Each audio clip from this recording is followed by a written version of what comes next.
Today at shopdap.com, we're going to show you how to adjust an IS38 wastegate on a Mark 7.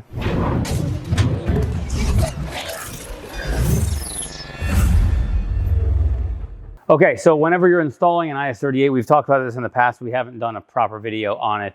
We're going to show you how to adjust the wastegate. So this is the IHI Turbo, directly from IHI, same as the factory. This is the factory manufacturer. We'll have links to this part in the description of this video, as well as anything else that we talk about during this video. And again, purchases for parts like this or any others help support videos just like this one. Now, most times you're going to be installing an IS38 because you're upgrading the vehicle. So this is mostly if you're going to be adjusting it because you've upgraded the vehicle.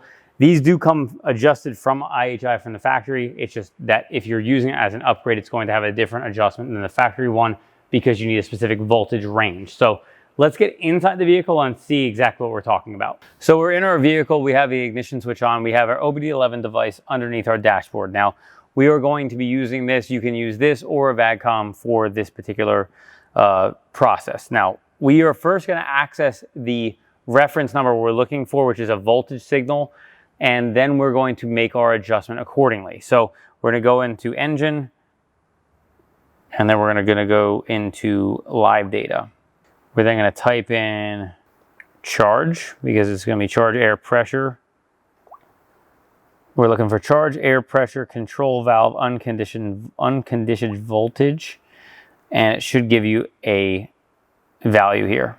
We have our voltage in place here, and we can make our adjustments from there. This is the IS38. This is a new one, and we're just going to be showing you just as an example on a bench what's going to be going on. So first you're going to be taking this 10mm nut loose and cracking it loose, and then you can use either your fingers to adjust this larger portion here, or you can take a 5mm wrench and actually adjust that. Now, not a lot of people are going to have 5mm, so for that reason, I was actually able to adjust with my fingers on the vehicle, but we're going to crack that loose. So we're going to show you on a demonstration engine up front, which has an IS12 on it, just as a rough idea of what you're looking at. There's a few variations between these turbos. So this is the 10mm we broke loose, and again, you just break it loose by going upwards, and then you're going to spin that back. Now, this rod, again, this is a different turbo, so this is going to be a little bit different, but this is the rod you're looking to spin just like this. In the middle is going to be our 5mm section, but as you can see here,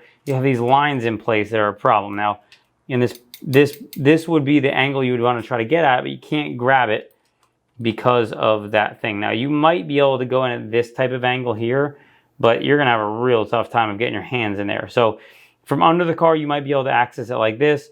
Again, on the IS38s, on the inside here, you can get your fingers between these two here and actually grab the base portion and spin it with your fingers there, which is what I was doing. So first you start with a 10mm by breaking that nut loose. There is a bolt that mounts the turbo in place that could prevent some movement of that rod easily. I would recommend potentially taking that, I think it's a 7mm Allen out if you end up needing to. I'm going to get my fingers in here, and the easiest thing I've found is I can just actually grab the rod with my fingers and move it, and you can see the value change as you do it. Okay, so what I'm on right now is I have my thumb and my pointer finger on the larger collar, and I'm slowly turning it counterclockwise. And this is making the value go down. Now, you can get finer adjustments. This nut kind of may not be the easiest way to grab, but that 5mm with this turbo on the car in this condition is pretty much inaccessible for me, at least from up here. I haven't really looked underneath the car, frankly. I'm not going to, because I can make the adjustments required here. You can grab that. You need to kind of have some forearm strength or some finger strength to really get this thing to move. But once you do, you can kind of get it to turn a little bit, and you can see your values change a little bit there. What I've found is it seems to go way easier going clockwise, going counterclockwise. There we go. You can see it kind of licked my fingers a little bit just to get a little bit of a grip on it, you can see that number moves pretty easily now. So we're down at 3.5. So I'm going to just leave it at 3.6, just so we're in that range in a good spot. And then we can tighten our nut back up and lock it down.